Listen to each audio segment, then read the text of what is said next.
time is now for you to arm yourself with insightful knowledge on your oil wealth.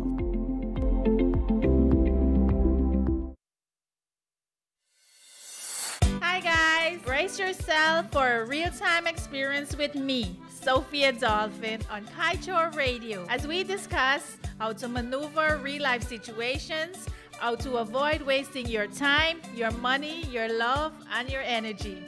So be sure to tune in on 99.1 and 99.5 FM every Saturday from 10 to 11 a.m. And let's keep it real with me, Sophia.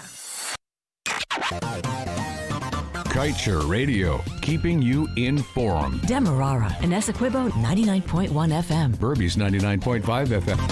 Kaieteur Radio.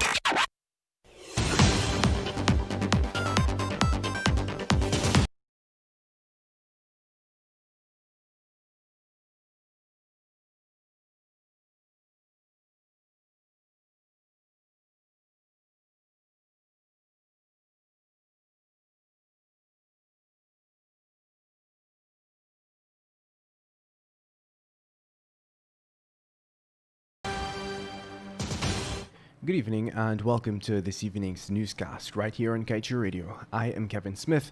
Let's get to the news in detail. Attorney at law Christopher Ram has determined that the initial owners of the Kanji and Kaieteur oil blocks reneged the commitments they made to explore the blocks and, in doing so, violated the principal purpose of the agreements when they flipped the licenses without doing any work.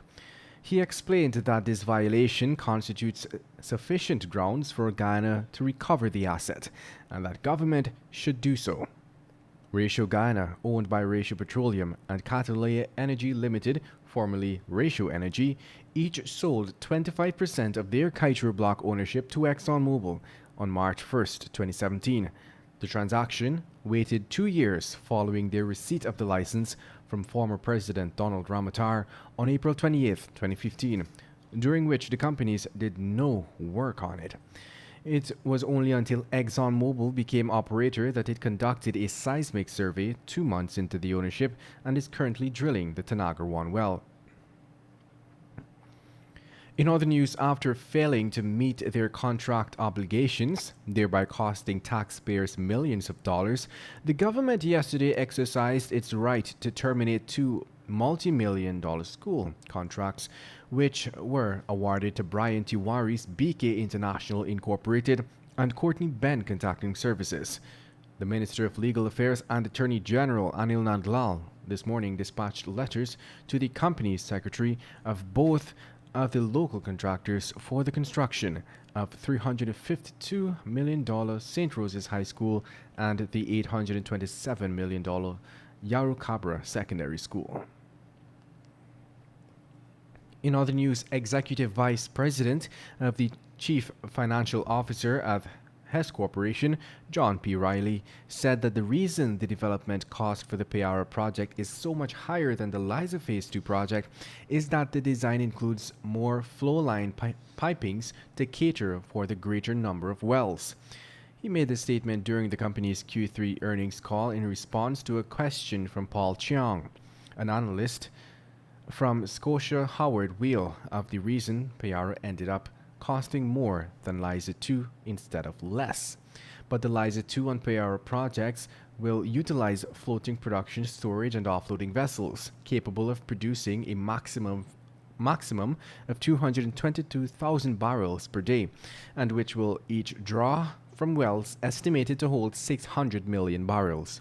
Yet, the projected development cost for Liza 2 is $6 billion, where the cost for the Payara is $9 billion.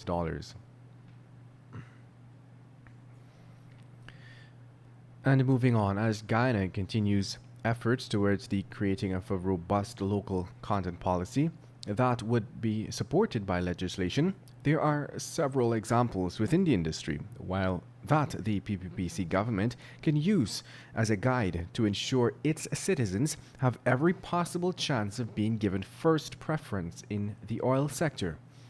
According to a study that was procured by the World Bank and written by Silvana Tordo, it's led its lead energy economist, along with other consultants. Angola and Azerbaijan are two countries whose local content policies provide examples of how others may go about creating the environment for citizens to benefit the most from the sector. Get the full details in tomorrow's Kaieteur Radio newscast as well as the Kaieteur newspaper.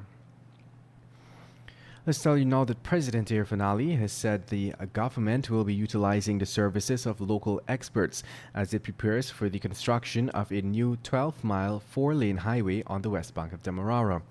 The new highway will link the proposed site for the new Demerara Harbour Bridge and Purika on the east bank, Essequibo. President Ali on Saturday led a team of local engineers from the Ministry of Public Works and the GDF, along with other experts, on a site tour for the project. The project, which should begin in the coming weeks, is expected to ease traffic congestion in the area. Guyanese will also see benefits in the housing, agriculture, business, and tourism sectors. Let's tell you now that the former general manager of the state-owned GNPL has been named a new chief of the Guyana Oil Company Limited, that is Guy Oil. The new GM, Trevor Basu, is charged of a string of service stations across the country and is aiming to stabilize and bring down fuel prices. According to a statement of the Guy Oil GM, Basu is the leader of a BSc in computer science from the University of Ghana, a CAT accounting qualification from the Association of Chartered Certified Accountants, among other qualifications.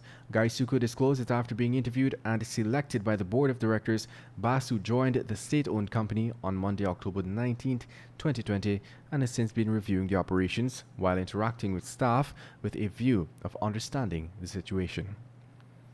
And that brings us to the end of this evening's newscast. I am Kevin Smith. Thank you for listening.